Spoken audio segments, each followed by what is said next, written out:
महबूब भाउ मूंखे शायर लोधी मां शाहरुख खान करे चवंदो ऐं पुछा कंदो त आख़िर तोखे कीअं फील पियो थिए।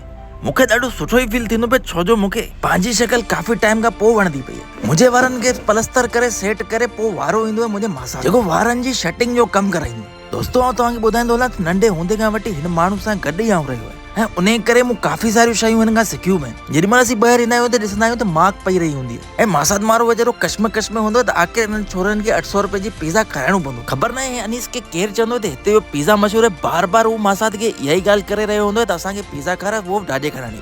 ख़ैर पोइ असीं बि अची वेंदा आहियूं शहर जे दंग ते, जेका हिकिड़ी होटल हूंदी आहे जंहिंजो नालो हूंदो आहे फुड। दोस्तो आउं फुड ते वेही करे इंतज़ारु करे रहियो हूंदा छो जो मुंहिंजा साथी एजेंट निकितल हूंदा आहिनि जंग जे ख़्याल सां। एतिरी देर में पंहिंजे मिशन खे सक्सेसफुली कंप्लीट करे हू अची वेंदा आहिनि वापसी।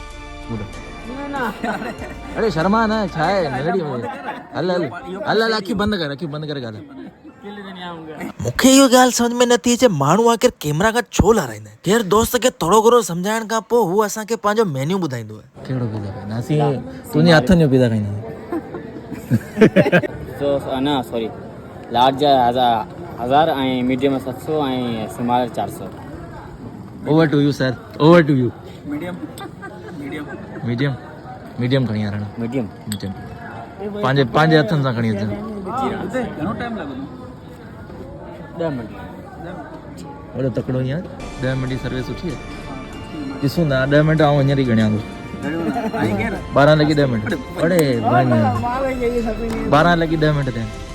ठीक है, हाणे ॾिस 20 ताईं खणी अची। ख़ैर जेसि ताईं उहो हमरा अचे तेसि ताईं आउं बि निकिरी पवंदो आहियां जंग जे ख़्याल सां ऐं फारिग थी करे वापसि अची रहियो हूंदो आहियां त हीअ मूंखां रिवेंज वठंदा आहिनि, यानी बदिलो वठंदा आहिनि। छो जो हिननि जी वीडियो बि मूं ईअं ई ठाही जंहिं महिल जंग मां वापसि आया। ॿाहिरि हूंदी आहे थोरी थधिकार, इन करे असां उतां उथी करे अंदर जी तरफ़ ईंदा आहियूं ऐं उते वेही करे पिज़्ज़ा जो वेट करे रहिया आहियूं। दोस्तो 20 मिंट गुज़रण खां पोइ हमरा बि असांखे पिज़्ज़ा ॾेई वेंदो, छो जो हिन पहिरियां इहो चयो त 10 मिंट में ई पिज़्ज़ा खणी करे असांखे ॾेई वेंदो, लेकिन हिन 21 मिंट लॻाया। असां एजेंटनि जो वक़्तु तमामु क़ीमती हूंदो आहे, इन करे बिना कंहिं देरी जे असां पंहिंजे वातनि खे वार्म अप पे करायो ऐं पंहिंजे शीमर जबड़नि सां उनखे चबाड़नि जी तयारी बि कई। दोस्तो जेॾीमहिल आउं हिन जी पहिरीं बाइट हणंदो आहियां त मूंखे हिन जो टेस्ट ॾाढो ज़बरदस्त लॻंदो। इहो इन करे छो जो राजो खनानी जहिड़े शहर में अहिड़ो टेस्ट अनएक्सपेक्टेड हो, पर मूं नोट कयो त मुंहिंजी टीम खे बि इहो टेस्ट ॾाढो सुठो लॻी रहियो। दोस्तो सीक्रेट एजेंट तौरु मूं काफ़ी जॻहुनि ते इहे कम सरअंजाम ॾिना आहिनि, लेकिन हिन जो टेस्ट मूंखे काफ़ी ॿारहाड़े वारी जॻहुनि खां सुठो लॻो।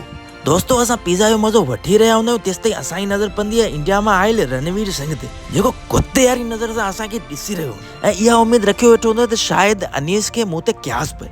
काफ़ी देर बीहण खां पोइ हू मायूस थी पवंदो ऐं हिन जी मायूसी तव्हां हिन जी अखियुनि में ॾिसी सघो था। उते खां निकिरी करे असीं पुॼंदा आहियूं अल इब्राहिम होटल ते, जिथे असांखे अनीस चांहि पीअण लाइ करे